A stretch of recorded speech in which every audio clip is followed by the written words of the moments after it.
Cilegon, Provinsi Banten. Harusnya tanggap lah. Kan ada persoalan regional di sini kan, Betul. persoalan pajak, persoalan lingkungan gitu kan, persoalan masyarakat yang kurang mendapatkan manfaat dari investasi Krakatau Posko itu. Nah harusnya ya Pak Heldi kan wali kota Cilegon ya, ya jangan diem aja, kepala daerah masih diem aja gitu kan. Eksekusinya bisa lebih cepat lah gitu Bisa ya. lebih cepat kan, ada Satpol PP, ada Dispenda, ada Dinas Pendidikan, ada apa kan tinggal dikerahkan semua Pak. Betul. Gitu kan, apa perlunya? Kan perlunya bikin sekolah di Cilegon ya, Dinas Pendidikan suruh ngobrol situ kan. Betul. IMB-nya nggak beres ya, Satpol PP suruh tutup bangunannya, suruh bongkar bangunan kan gitu. Iya. Iya, jangan takut juga lah Pak Wali, nggak usah terlalu takut juga lah. Yang punya kewenangan di regional kok di daerah kan gitu.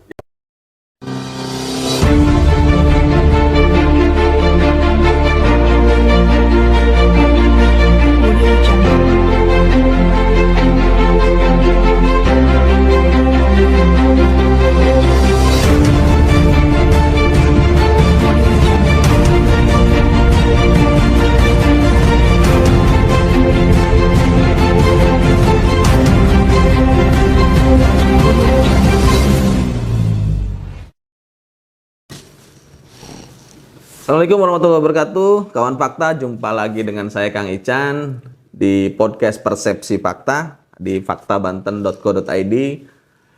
Kali ini saya bersama tokoh The Only Man Kota Cilegon yang memang selalu menjadi sorotan dan saat ini sedang menghangatkan suasana di Kota Cilegon. Tapi kali ini beliau memang tidak lagi ataupun belum bicara soal politik meskipun di musim pilkada. Pak Haji Ali Mujahidin, apa kabar Pak Haji? Alhamdulillah Pak Ican, alhamdulillah. Ya, kawan Fakta mungkin nggak perlu saya jelaskan tentang profil beliau ya, karena memang sudah sangat populer lah di Provinsi Banten. Dan kali ini memang Pak Haji Ali Mujahidin ini bersama dengan Al Heria serta unsur masyarakat Kota Cilegon sedang menyoroti persoalan di industri baja di Kota Cilegon. Pak Haji, Iya. saya coba ingin menggali lebih jauh nih tentang temuan-temuan dan sorotan Pak Haji tentang industri baja Krakatau Posko yang saat ini lagi menghangat dan jadi pembahasan di Kota Cilegon. Seperti apa sebenarnya Pak Haji? Kita ingin sampaikan dulu ya. Jadi kita sepakati bahwa investasi kemudian industri itu adalah merupakan parameter pertumbuhan ekonomi nasional ya. Dan itu saya katakan secara prinsip sangat perlu dijaga.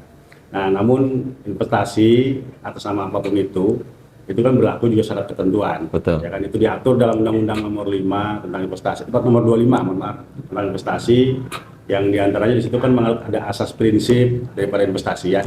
Ya, prinsipnya kepastian hukum, keseimbangan, kemudian transformasi teknologi, akuntabilitas dan sebagainya, itu kan diatur dalam undang-undang. Artinya investasi itu perlu, tapi bukan berarti semuanya serba boleh. Gitu kan? Ada aturannya kan. Ada rule tetap kan. Rule-nya gitu ya. Nah, khusus terkait Krakatau Posko ini, saya kira kalau dengan industri yang lain sih masyarakat fine-fine saja ya.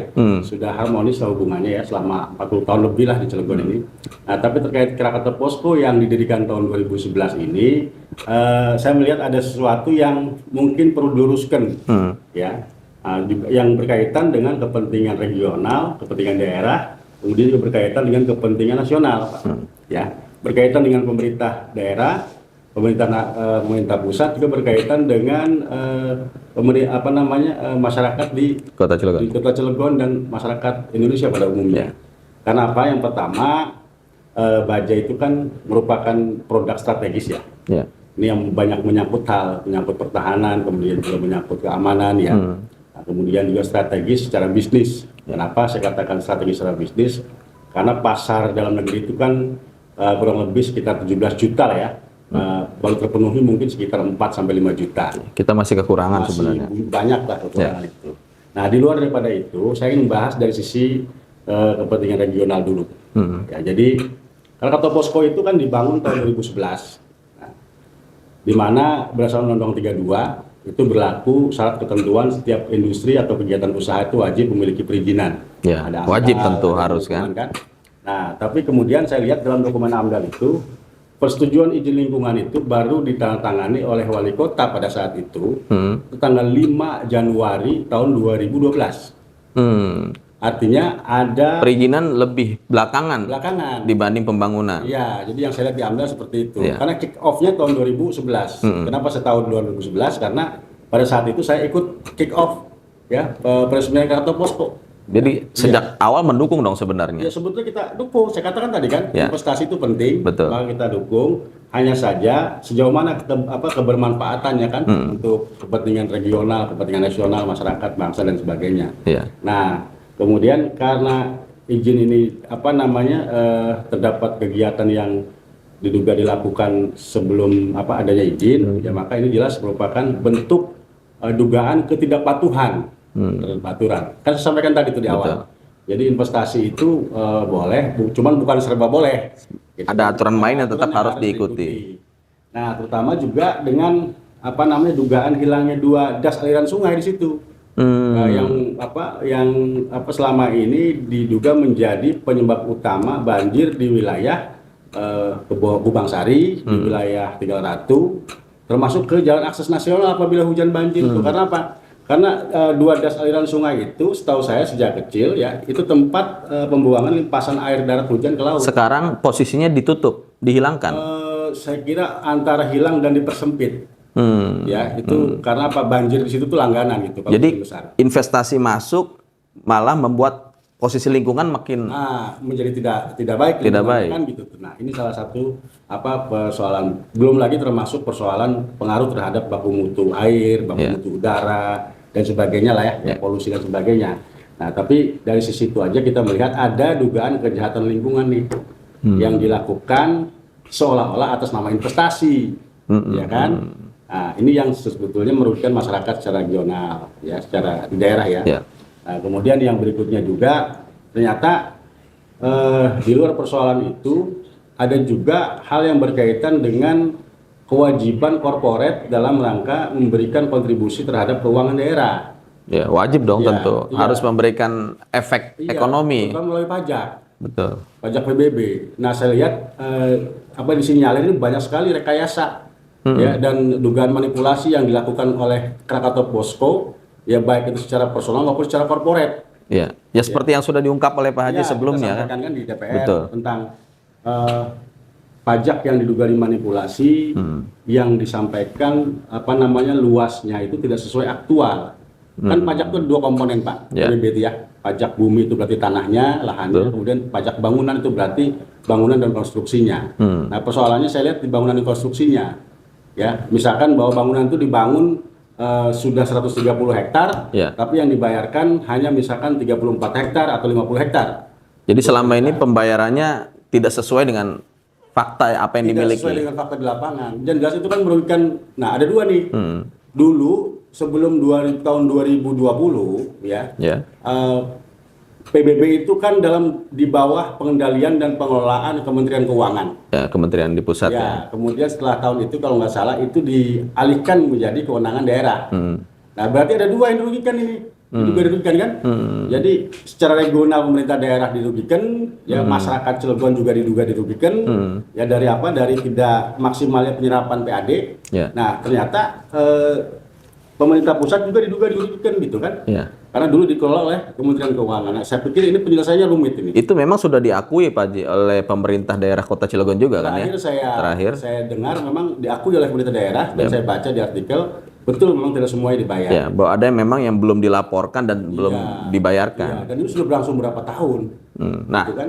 Temuan soal adanya kejanggalan ini, Pak Haji bisa mengungkap ini dari mana sebenarnya awalnya? Kita dapatkan data dari dalam, dari orang yang memang dulu, saya nggak sebutkan namanya itu mengelola data itu, Dan sebetulnya sudah diingatkan ini.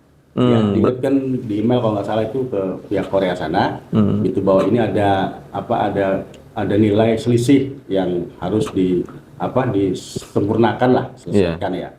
Tapi entah kenapa kemudian saya melihat ternyata ini berlarut-larut tidak diselesaikan. Artinya apa?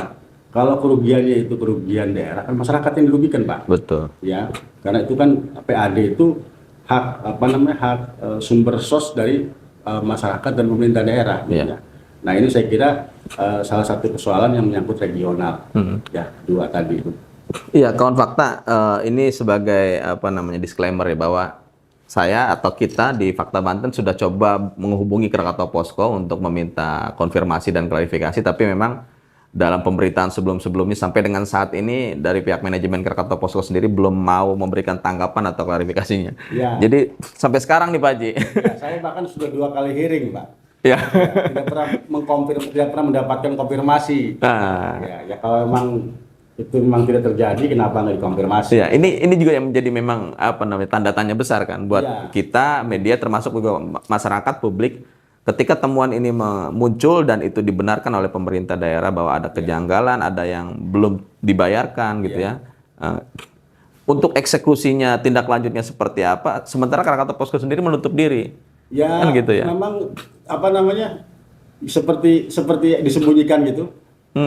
Seperti disembunyikan gitu. Karena apa? Sebetulnya kan mudah saja, Pak. Kalau memang itu tidak terjadi, tinggal dijelaskan saja kan? Betul. Iya, tinggal dijelaskan secara data, tapi kan selama ini juga nggak ada, gitu ya. Malah apa namanya, ya mungkin apa namanya berupaya menghindar gitu kan. Iya, kalau memang data yang saya sajikan itu salah, ya kenapa nggak diklarifikasi? Kan? Dan persoalan ini memang sangat penting ya menurut Pak Sangat Haji ya? penting, Pak, karena apa ini menyangkut keuangan daerah. PAD kita di Cilegon stuck di angka 700-800 miliar setahun. Sementara perputaran ekonomi di Cilegon itu sudah kita bisa bayangkan kan, begitu besarnya dan begitu dahsyatnya kan. Kalau analisis Pak Haji sendiri, nilainya berapa yang loss dari pembayaran pajak ini tidak terbayarkan? Ya, diperkirakan itu sekitar di atas 30-40 miliar itu, Pak. Luar biasa Ya, nilai kalau yang dihitung dari tahun 2020, tahun 2014. 2014. 2014 ke 2019, nah mungkin mereka sudah perbaikan tuh 2020 sampai ke 2024. Nah, tapi kenapa? Karena pada saat awal bangunan itu, konstruksi yang akan dibangun yang tercantum dalam dokumen AMDAL itu hanya 15 hektar. Di dalam dokumen AMDAL. Dalam dokumen AMDAL itu. Nah, saya punya dokumen AMDALnya itu. Perkembangan selanjutnya Ya, bertambah. sebutnya sampai tahun 2014 itu diperkirakan 2014 ya diperkirakan itu sudah 34 hektar. Ya. Nah, 14 sampai dengan 19 itu diperkirakan sudah lebih dari 130 hektar. Ya. Nah, nggak tahu sampai tahun 2022 ini saya kan udah dapat datanya nih. Laporan yang kami terima dari pemerintah daerah yang sempat melakukan apa namanya pengecekan ataupun tapi pemerintah daerah sendiri hanya bicara mereka mendapatkan laporan dari Krakatau Posko. Iya. Itu lebih bangunan yang itu hanya sekitar 6.000 meteran lah Kak, menurut pemerintah daerah yang dapat laporan Krakatau Posko. Itu bangunan yang mana? Ya. Karena di dalam itu ada bangunan yang diduga abu-abu, Pak. Ya. Tahan yang punya KP, kemudian ada yang digunakan oleh tenan-tenan ini nih. Itu yang diakui oleh Krakatau Posko melalui pemerintah daerah. Nah, pertanyaannya, apa statusnya? Krakatau Posko menyewakan. Krakatau Posko itu perusahaan properti bukan? Iya. Kan nggak boleh, Pak. Kalau mereka Status bilang perusahaannya ada izinnya, ini ya. nggak mungkin lah ada izin di atas izin kan? Iya, Gitu. iya, iya. Nah, statusnya apakah KP ini dalam kapasitasnya untuk menyewakan lahan? Seperti misalkan KSP atau GIEK, kan bukan? Harusnya kalau ada tenan di dalam berarti kawasan industri mereka ya. Iya, kemudian ini yang bayar siapa, Pak? Kalau yang bayar ternyata juga Krakatau Posko, loh berarti saham KS di situ dirugikan dong. Betul. Ya, itu namanya ngasih privilege, ngasih apa fasilitas khusus gitu kan kepada orang lain yang tidak ada hubungannya dengan GV. Betul. Gitu. Core bisnisnya adalah industri baja. Iya, dan rata-rata di situ tuh perusahaan-perusahaan oknum para Korea yang ya saya duga rasis lah di situ ya. Kenapa saya katakan rasis? Karena disinyalir di situ ada konspirasi yang dibangun gitu ya. Yang mungkin bukan mungkin tapi diduga kuat itu bersikap rasis ya, di mana konspirasi ini dibangun disinyalir oleh para pengusaha Korea ya yang bermain dengan yang diduga bermain dengan pejabat atau pegawai yang mereka juga asal Korea. Nah ini kawan fakta yang menghangat ini. Iya.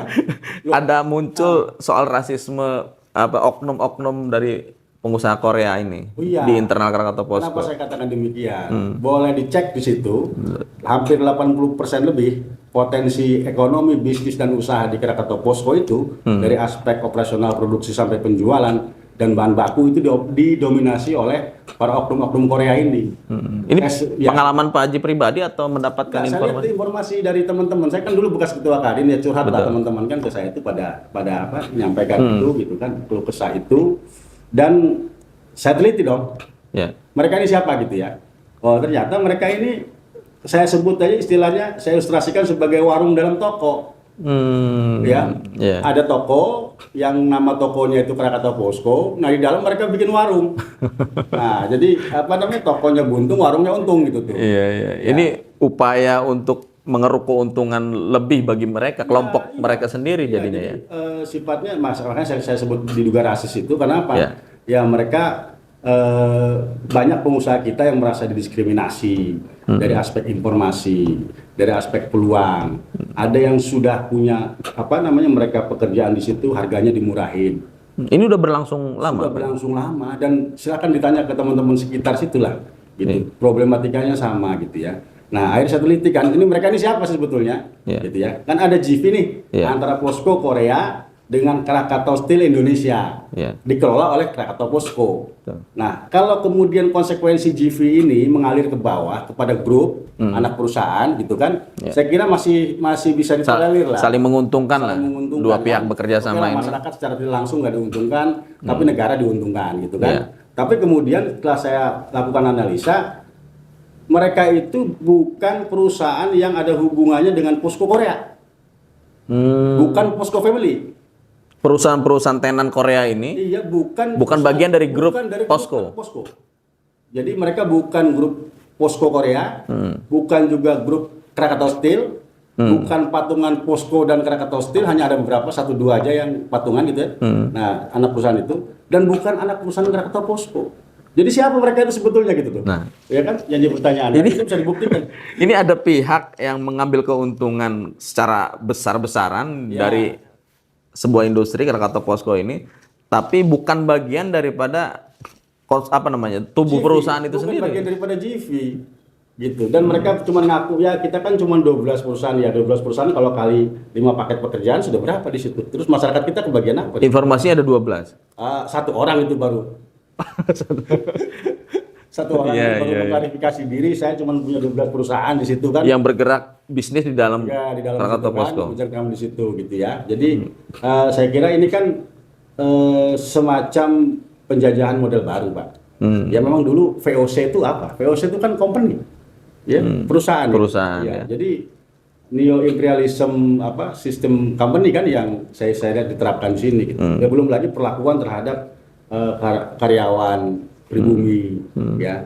Nanti coba tanya deh, kalau nggak salah itu ada informasi di dalam ada gaji direktur, ya gaji direktur yang dia orang Indonesia, ya gajinya kalah dengan kelas manajer yang dia warga Korea. Waduh, Bisa dicek ya? ada disparitas yang Iya. sampai segitunya ya. Ya, tanya direkturnya supaya jujur lah, nggak usah takut dipecat gitu lah, gitu ya. Jadi katakanlah gerbong Korea ini, Oknum ya. Oknum ya? Ya, karena saya yakin bangsa Korea juga ngajarkan begitu gitu ya. oknumnya ini membawa gerbong sendiri yang di luar GV, di luar perusahaan Di luar Krakatau di Posko luar. Hanya untuk mengeruk keuntungan ini gitu, iya, Pak. jadi semua potensi ekonomi, bisnis dan usaha itu diserap habis oleh mereka. Gitu ya. Ya, jadi orang-orang sinilah hanya kebagian pribumi ini ya tulang belulang. Krakatau Steel tentu kan sebagai mitra ataupun pemegang saham mengontrol ini dong. Nah, kalau melakukan saja evaluasi. controlling itu berjalan kuat, Ya. kan saya juga mungkin nggak mencak-mencak, Pak. Ya kan? Karena saya lihat memang ini siapa yang ngawasi ini? Iya. Ngawasi aspek kewajaran harganya, ngawasi aspek proses regulasinya, ya. Oh ini kan swasta Pak, katanya nggak ada kegiatan, nggak ada kaitan dengan negara. Siapa bilang di situ kan ada saham Krakatau Steel? Betul. Ya. Sekarang sudah 50%. Apalagi sudah 50%. Sudah imbang ya. Berapapun saham perusahaan negara, Ya. itu kan harus diawasi Pak. Masa kita naruh modal di perusahaan orang kemudian kita nggak ngawasi, kemudian tiba-tiba Krakatau Posko ngaku kita rugi, gitu kan? KS nggak dapat bagi untung tapi dapat bagi rugi. Yang rugi bukan KS tapi negara juga implikasinya kan dirugikan Betul. dari tidak diperolehnya dividen itu kan? Betul. Gitu. Selama ini kalau kinerja Krakatau Posko sendiri, Ya mereka ngaku rugi. Ya ini saya tanya nih sama Pak Pur ya, Direktur KS. Jadi bukan Pak Pur cerita ke saya. iya Pak Purwono ini juga komisaris di Krakatau Posko. Komisaris tapi bukan komisaris utama. Iya. Ya, Pak Pur, saya tanya. Jadi bukan dia cerita ke saya, Iya. saya tanya, Pak Pur itu Krakatau Posko kasih untung apa sama Krakatau Steel? Iya. Kok Pak Haji bisa nanya begitu? Ya saya bilang wajar aja kan, kita kan anak bangsa ya, dia Iya. cuma nanya.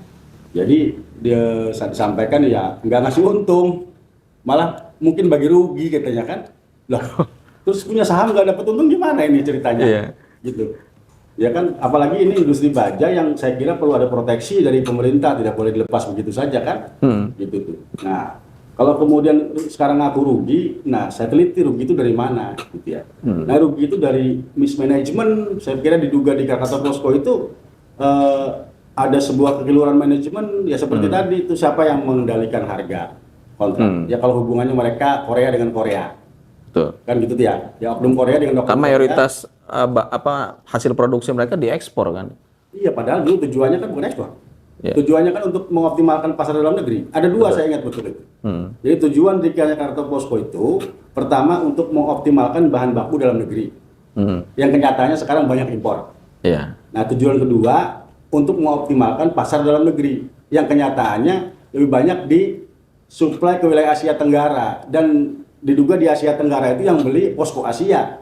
Iya. Gitu ya. Jadi sebetulnya kedaulatan kita di mana gitu, Pak? Ya. Jadi keberadaan industri baja itu bukan memperkuat industri baja secara nasional malah ya. Iya, malah sakit. Iya, malah sakit kan gitu. Malah menambah sakit. Iya, terus yang kontrol yang ngawasi siapa, Pak? Pak Ican lah punya saham gitu ya. Betul. Di sebuah perusahaan. Terus Pak Ican nggak boleh kontrol gitu. Atau Pak Ican nggak melakukan kontrol. Logika sederhana, kalau kita nanam saham pasti pengen untung dong. Iya dong, harus untung lah. Kalau sudah puluhan tahun rugi gimana, Pak? Harus ada evaluasi tentunya. Iya, nah makanya saya mintakan itu salah satunya, kan mereka tuh punya GBA ya, Betul. Vendor Agreement kan, Pasti. dalam pengelolaan itu ya dievaluasi lah, dicek lagi lah itu kan, gimana joint venture agreement-nya. Dan kemudian jangan beranggapan bahwa ini tidak bisa masuk wilayah aparat penegak hukum. Ya, boleh-boleh saja swasta, korporasi kan ada aturannya juga, Betul. kan gitu ya. Misalkan bahwa harta kekayaan BUMN itu KS ya, itu ada aset kekayaan yang dipisahkan ya dari sisi undang-undang BUMN, dari sisi keuangan negara itu kan semua aset harta kekayaan itu kan keuangan negara yang tentunya harus ada kontrol di situ. Nah makanya dalam gugatan yang kita sampaikan kita minta KPK turut tergugat juga tuh, ya KPK, BPK, BPKP, PATK semua. Saya berharap ada penerapan kewenangan dari kompetensi mereka sebagai lembaga penegak hukum untuk meriksa tuh Krakatau Posko tuh. Jadi Pak Haji ingin semua pihak ini datanglah melirik gitu ya. Iya, Karena Pak. potensi besar industri baja kan ini. kepentingan bangsa kita, bukan kepentingan Haji Mumu Pak Ican, bukan di sini nggak ada kepentingan Haji Mumu Pak Ican apa gitu Iya. kan. Saya juga bisnis nggak tertarik kok di KP gitu kan. Karena pasti dirujak, tulangnya juga dikasih udah syukur, gitu kan. Saya Tapi nggak tertarik. ada saja mungkin yang memunculkan isu lah katakan Saya kan nggak bisnis di situ, dan memang saya nggak tertarik di situ. Gitu. Iya. Iya. Ini murni bukan kepentingan bisnis. Dari gejolak masyarakat, kemudian saya inventarisir gitu kan, informasinya saya perdalam, nah, kemudian baru ini masalahnya ternyata gitu ya. Betul. Nah, jadi ya termasuk yang kerja juga masyarakat setempat juga kan nggak banyak Pak. Ya, apalagi sekarang. Jadi multiplier efeknya belum terasa selama belasan tahun ini. Ya salah satu yang kerasa bikin sekolah di Jogja itu kan.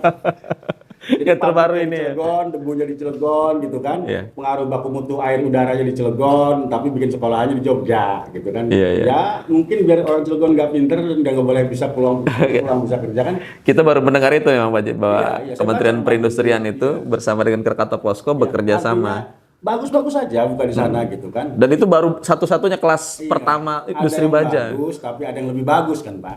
Gitu ya, lebih bagus bukan di Cilegon lah. Gitu, Betul, tiap hari. Mukanya Pak Ican dengan saya ini kena debu dari Krakatau Posko juga kok. Dan itu yang menjadi harapan masyarakat sebenarnya. Iya dong, maksudnya supaya bermanfaatan ini minimal yang dekat dulu gitu kan. Gitu. Nah ini kan saya kira ada sebuah ketidakadilan. Bukan hanya itu saja ya, banyak persoalan lain juga.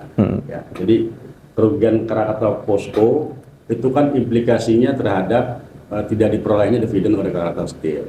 Nah, dengan tidak diperolehnya dividen oleh Krakatau Steel, maka negara pun minim atau tidak mendapatkan dividen dari joint venture patungan itu. Tentu dong. Pastikan kehadiran investasi ke Indonesia sejak awal diharapkan untuk memperkuat keuangan negara gitu kan. Meningkatkan Pertumbuhan ekonomi. segala macam.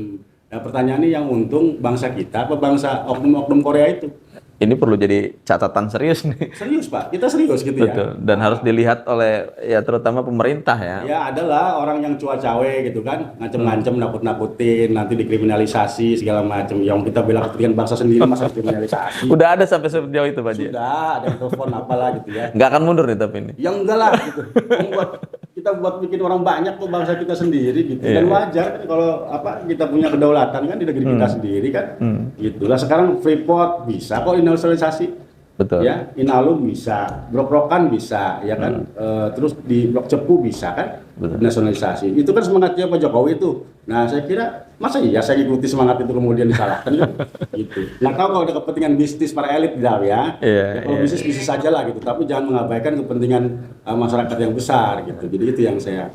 Jadi kalau industri baja sendiri sepenting apa nih menurut Pak Haji untuk penting Pak. Jadi parameter sebuah bangsa kita, pertahanan sebuah bangsa negara itu salah satunya indikatornya adalah kuatnya industri bajanya. Kayak di Soviet kan, dari Rusia. Tapi kalau kita lihat kan Krakatau Steel sendiri sekian puluh tahun nih sudah mulai katakanlah melemah ya. Hampir terpuruk lah. Hampir terpuruk gitu ya. Kalau melihat potensi Krakatau Posko sendiri nih sampai sejauh mana nih untuk? Iya daripada patungan rugi, mending diambil alih aja Pak. Dinasionalisasikan aja. Salah satu upaya yang bisa menyelamatkan Krakatau Steel itu ngambil alih Krakatau Posko. Ya, betul. Kenapa? Karena mungkin dari aspek produksi Krakatau Steel mungkin sudah tidak modern lagi lah. Betul. Gitu ya. Ya mungkin Krakatau Posko suruh produksi aja KS yang jualan. Gitu. Nah karena dalam kondisi sekarang ini kan utang yang 30 triliun ya kan. Krakatau Steel ya. Kemudian dengan persoalan alat produksi yang memang perlu perawatan biaya tinggi, nah beban operasional perusahaan harus berjalan. Ya saya seorang awam melihatnya begini aja Pak. Dibantu pemerintah perlu. Tapi apakah nyelesain masalah? Enggak. Gitu ya. Kan bantu pemerintah kan 2-3 triliun gitu kan. Betul. Nah itu PMN bantuan dari pemerintah. Ya untuk nyambung napas. Tapi apakah perlu? Tapi apakah nyelesain masalah? Belum tentu. Ya kan? Nah maka harus ada beberapa upaya yang paralel dilakukan. Salah satunya mengupayakan penanaman modal dari pemerintah, supporting pemerintah. Istilah mereka itu ya pemerintah hadir di sini, dia ngasih bantuan modal Krakatau Steel tambahan, meskipun itu nggak menyelesaikan masalah, tapi paling tidak buat nambah napas. Tapi gini Pak Ji, Krakatau sendiri kan punya catatan, katakanlah catatan buruk lah ya, minus ya. Ketika coba mengembangkan industrinya, investasinya gagal seperti di investasi blast furnace gagal, investasi HSP, investasi HSM sampai sekarang juga HSM 1 belum hidup lagi. HSM 2 yang malah diserahkan ke Krakatau Posko. Jadi sejauh mana kesiapan kita sendiri sebenarnya menghidupkan industri baja ini tanpa keterlibatan, kalau tadi dinasionalisasi ya. Tanpa keterlibatan pihak asing ini kita sudah mampu nggak sebenarnya? Kalau kerjasama sih boleh dengan asing, dengan siapapun Pak. Betul. Ya, mau dengan Korea, besok dengan China boleh, gitu, besok dengan Eropa boleh, dengan Jepang boleh. Tapi yang menguntungkan itu kerjasamanya kan itu yang jadi masalah kan nggak untungnya ini. Agreementnya harus jelas lah ya. Iya, maksudnya pelaksanaannya juga harus jelas. Pelaksananya harus jelas. Ini kerjasama kok puluhan tahun kita kan, ya KS kan mengeluarkan modal tuh, lahan dan sebagainya. Dan itu jelas Pak. Ya modal lahan itu jelas NJOP-nya berapa, ya itu nilainya berapa, nilai peningkatannya berapa itu jelas. Nah yang nggak jelas ini investasi Koreanya ini, dia bilang klaim 50% punya saham tuh apa komponen biayanya?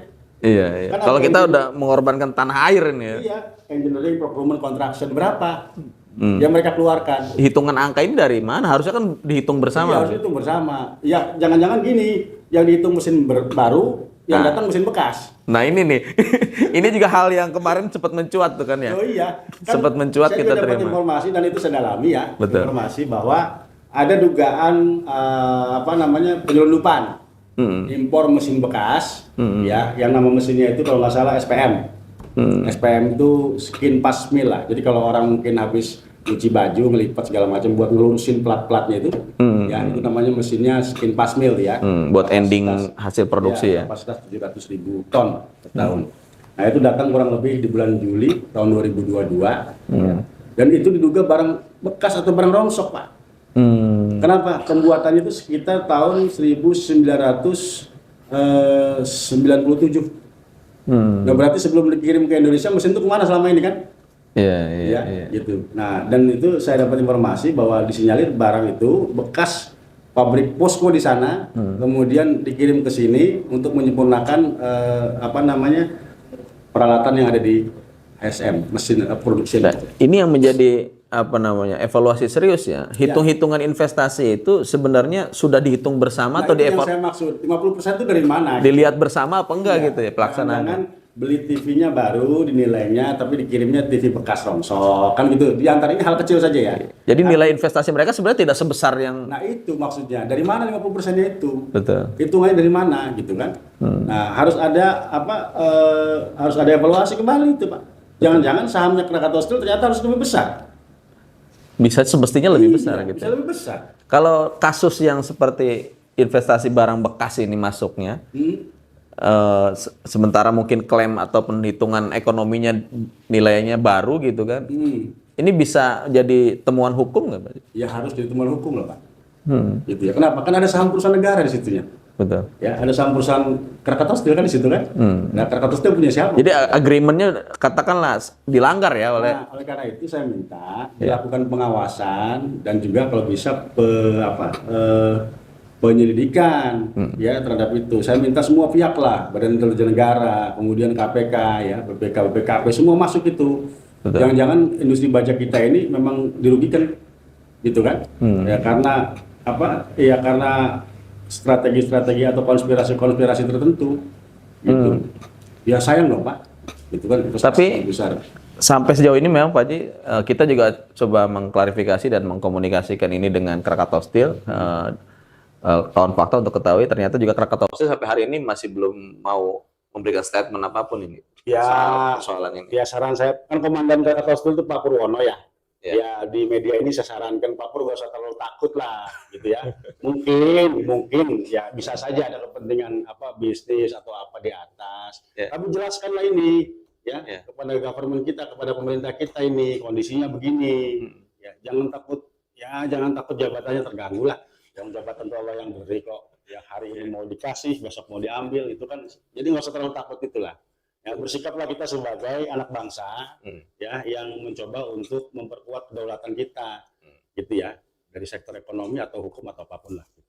Termasuk pemerintah daerah sendiri nih Pak, bagaimana menyikapi ini harusnya? Ya harusnya pemerintah Kota Cilegon, Provinsi Banten. Harusnya tanggap lah.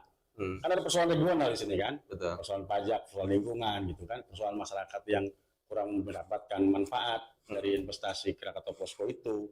Nah, harusnya ya Pak Herdi kan wali kota Cilegon ya jangan diem aja, kepala daerah masih diem aja gitu kan. Eksekusinya bisa lebih cepat lah gitu ya. Bisa lebih cepat kan, ada Satpol PP, ada Dispenda, ada Dinas Pendidikan, ada apa kan tinggal dikerahkan semua Pak. Betul. Gitu kan, apa perlunya bikin sekolah di Cilegon ya, Dinas Pendidikan suruh ngobrol situ kan. Betul. IMB-nya nggak beres ya, Satpol PP suruh tutup bangunannya, suruh bongkar bangunan kan gitu. Iya. Jangan takut juga lah Pak Wali, nggak usah terlalu takut juga lah yang punya kewenangan di regional kalau di daerah kan gitu. Ya memang tidak selayaknya Pak Haji Mumu bergerak sendirian ini ya. Saya nggak ngerasa sendiri Pak. Insya Allah semua teman-teman juga persepsinya sama. Ya, masyarakat sudah mulai terbuka nih sekarang. Iya, dan kita memang harus sabar untuk menjelaskan. Betul. Ya, menjelaskan masalahnya apa sih kan gitu ya. Masalahnya nih A ini, B ini, C ini kita jelaskan. Ya dengan sabar lah. Gitu. Nah, ya cuman saya harap juga kalau mau lebih cepat ya wali kota itu gunakan kewenangannya ya dalam kapasitas kewenangan regionalnya gitu kan. Gitu. Panggil tuh Krakatau Posko, ngapain lo bikin sekolah di Yogyakarta kan? Gitu. Emang orang Cilegon nggak butuh sekolah gitu kan?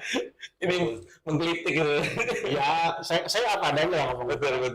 Ya, Pak Yadi kan sahabat saya juga, saya ngomong apa adanya lah.